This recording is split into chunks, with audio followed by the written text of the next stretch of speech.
തമാശ ഇഷ്ടപ്പെട്ടില്ല. ഉണ്ണികൃഷ്ണന്റെ കരണത്തടിച്ച് രഞ്ജിത്ത്.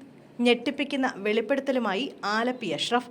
സംവിധായകൻ രഞ്ജിത്ത് നടൻ ഒടുവിൽ ഉണ്ണികൃഷ്ണന്റെ കരണത്തടിച്ചിട്ടുണ്ടെന്ന് ആലപ്പി അഷ്റഫ്. 6-ാം തമ്പുരാൻ ഷൂട്ടിങ്ങിനിടെയാണ് സംഭവമുണ്ടായത്.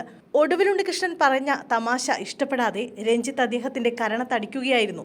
അടിയുടെ ആഘാതത്തിൽ കറങ്ങി നിലത്ത് വീണ താരത്തെ മറ്റുള്ളവർ ചേർന്ന് പിടിച്ച് എഴുന്നേൽപ്പിക്കുകയും ചെയ്തതായി അഷ്റഫ് പറയുന്നു. ഈ സംഭവം ഒടുവിൽ ഉണ്ണികൃഷ്ണനെ മാനസികമായി തളർത്തി എന്നാണ് ആലപ്പി അഷ്റഫ് പറയുന്നത്. ആ സമയത്ത് അദ്ദേഹം നിറകണ്ണുകളോടെ നിൽക്കുകയാണ്. ഇത് എല്ലാവർക്കും ഷോക്കായി. പലരും രഞ്ജിത്തിന്റെ പ്രവൃത്തിയെ എതിർത്തെങ്കിലും അദ്ദേഹം അത് ഗൗനിച്ചില്ല.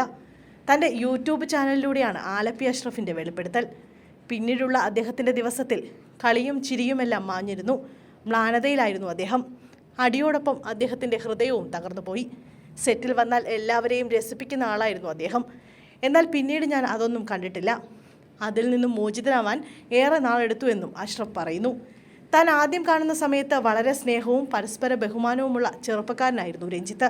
വിജയത്തിന്റെ പടികൾ ചവിട്ടിക്കയറാൻ തുടങ്ങിയതോടെ രഞ്ജിത്തിന്റെ സ്വഭാവത്തിലും മാറ്റങ്ങളുണ്ടായി. പിന്നീട് മറ്റുള്ളവരെ പുച്ഛത്തോടെ കാണുകയും താൻ മാത്രമാണ് ശരിയെന്ന മനോഭാവത്തിലേക്ക് കടന്നു. താനാണ് സിനിമ എന്നാണ് രഞ്ജിത്ത് ചിന്തിക്കുന്നത്.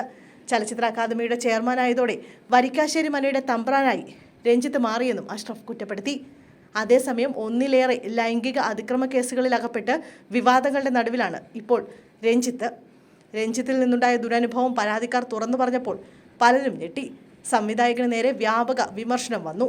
ചലച്ചിത്ര അക്കാദമി ചെയർമാൻ സ്ഥാനത്തു നിന്നും രഞ്ജിത്ത് രാജിവെക്കുകയും ചെയ്തു. ഇതുവരെ സിനിമാ ലോകത്ത് നേടിയെടുത്ത പ്രതിച്ഛായ രഞ്ജിത്തിന് നഷ്ടപ്പെടുകയും ചെയ്തു. പിന്നാലെയാണ് ഇത്തരമൊരു ആരോപണം കൂടി.